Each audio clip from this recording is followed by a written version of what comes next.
querido, então, assim, antes de falar um pouco sobre a sua área específica, eu queria... Assim, nós fizemos um compilado aqui, uma junção de algumas perguntas que foram chegando ao longo da semana sobre esse tema. E a primeira é essa, assim, é uma pergunta um tanto quanto filosófica, né? Por que a palavra câncer ainda tem esse impacto, esse peso negativo, a ponto das pessoas não quererem nem falar ou se referirem assim de uma maneira indireta e temerem de uma maneira excessiva? Por que você acha que isso ainda acontece nos dias de hoje, doutora Cristina? Por conta de muito preconceito e tabu envolvido na doença, na história da doença câncer. No passado, o diagnóstico de câncer era realmente praticamente uma sentença de morte, porque a medicina não tinha todos esses avanços que a medicina possui hoje. Então, muitos pacientes com diagnóstico de câncer, no passado, realmente morriam da doença. Mas, com o conhecimento, com a evolução da ciência, em termos de medicamento, em termos de tecnologia, isso mudou completamente. E hoje, o diagnóstico de câncer não é mais uma sentença de morte. Nós temos muitos pacientes com resultados bastante favoráveis, que ficaram curados da doença, ou se nós não conseguimos atingir a cura, nós conseguimos atingir o controle da doença, como uma doença crônica, outra qualquer, como um diabético, que não vai ficar nunca curado do diabetes, mas vai apresentar controle da doença, se fizer tudo da forma certinha, como o seu endocrinologista recomenda. Então, por conta disso, Ronald, o tema câncer virou um tema cercado de tabus e de medos. Existem trabalhos, pesquisas mostrando que 30% da população brasileira, 30% das pessoas possuem esse medo exagerado de desenvolver a doença. Então, as pessoas pararam de falar da doença, o que assusta, o que a gente não conhece, a gente prefere parar de falar, e então virou-se um ciclo vicioso mesmo, falta de informação, levando a medo, medo levando a tabu, tabu não se fala mais da doença, se a gente não fala da doença, a gente não discute ela em rodas de amigos ou de especialistas, e chegamos aonde chegamos, com muita gente assustada, com medo de desenvolver a doença e sem procurar compreender qual a melhor forma de prevenir, qual a melhor forma de tratar. Por isso eu fiquei muito feliz com o seu convite, porque as estatísticas apontam cerca de quase 600 mil casos novos de câncer por ano no Brasil. Uau. Então é um número assustador. E nós precisamos realmente abrir esses espaços para conversa, para que a gente possa falar de forma clara, de forma realmente com embasamento científico e, principalmente, livre de todos esses tabus que envolvem o tema câncer. Desta forma, eu acho que a gente consegue ajudar a população, ajudar nossos amigos, parentes, amigos de amigos, e dessa forma, estabelecendo esses espaços de conversa para que a gente possa falar do tema, falar da palavra, falar forma de prevenção, de tratamento e tudo mais.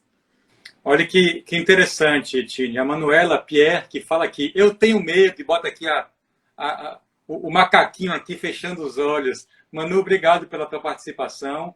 E ter medo, pessoal, é absolutamente normal. Todos nós temos medo, todos nós temos preocupação quanto ao nosso futuro incerto. Só que ele é incerto por várias razões, não é isso, Tine? Essa pergunta eu recebo muito na minha caixinha, ou então comentários. Doutor, eu tenho medo de desenvolver um câncer, o que é que eu posso fazer? Eu sempre respondo que o melhor remédio para o medo é a informação. Quando a gente conhece sobre um determinado tema, quando a gente se informa, a gente consegue dominar o medo. Medo é sinônimo de falta de informação. E aí, Tine, tem acho que um conceito assim bastante bastante básico. Eu lembro do quanto isso me chocou na faculdade. Eu, como estudante, eu não lembro se eu peguei essa matéria junto com você na época, de oncologia, que era uma matéria até optativa em nosso currículo na época. Já tem um tempinho, né? E deve estar no currículo básico hoje, imagino, tem que estar. Mas quando eu lembro que eu entendi, como estudante de medicina, que as células cancerígenas, as células com potencial de se transformar em um câncer, elas acontecem ao longo do dia várias vezes em nosso corpo. E isto é prontamente controlado, isso é debelado aquela ameaça por um estado natural de imunidade, de bom funcionamento do nosso corpo, porque fica parecendo que o câncer é aquele inimigo ou aquele vilão que vai nos espreitar numa curva do caminho da vida e nada do que você faça antes ou depois terá algum efeito. E não é bem assim, não é isso? Se a gente entender que o câncer tem vários tipos, tem do benigno, no tumor, no caso benigno, até o câncer, que é o tumor maligno, tem vários tipos diferentes. Então, a pessoa tem muita coisa a se fazer desde antes, durante e depois. Não é isso que você disse aí em relação a esse medo do sim ou do não? Fala um pouquinho sobre isso para a gente. Exatamente. O câncer significa uma mutação genética, uma mutação do DNA. DNA é uma molécula que está presente em todas as células de todos os seres vivos. Então, esta alteração do DNA leva a uma proliferação acelerada e desordenada das células.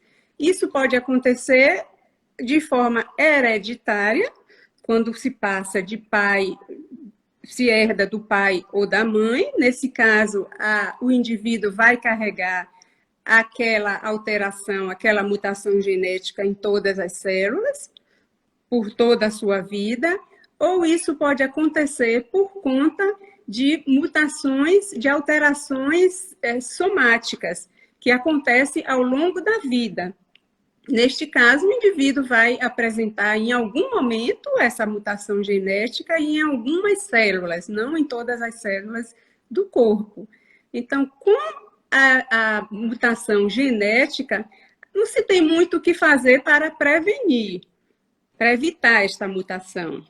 Mas com as alterações somáticas, que são decorrentes de fatores ambientais, de estilo de vida, isso aí sim a gente consegue, de alguma forma, com alteração dos hábitos e do estilo de vida, a gente consegue, de alguma forma, evitar essas mutações somáticas ao longo da vida, como a exposição excessiva ao sol, aos carcinogênicos do cigarro, ao álcool, a obesidade, que provoca um processo inflamatório crônico no organismo e liberação de alguns hormônios que estão envolvidos no desenvolvimento de alguns tipos de câncer.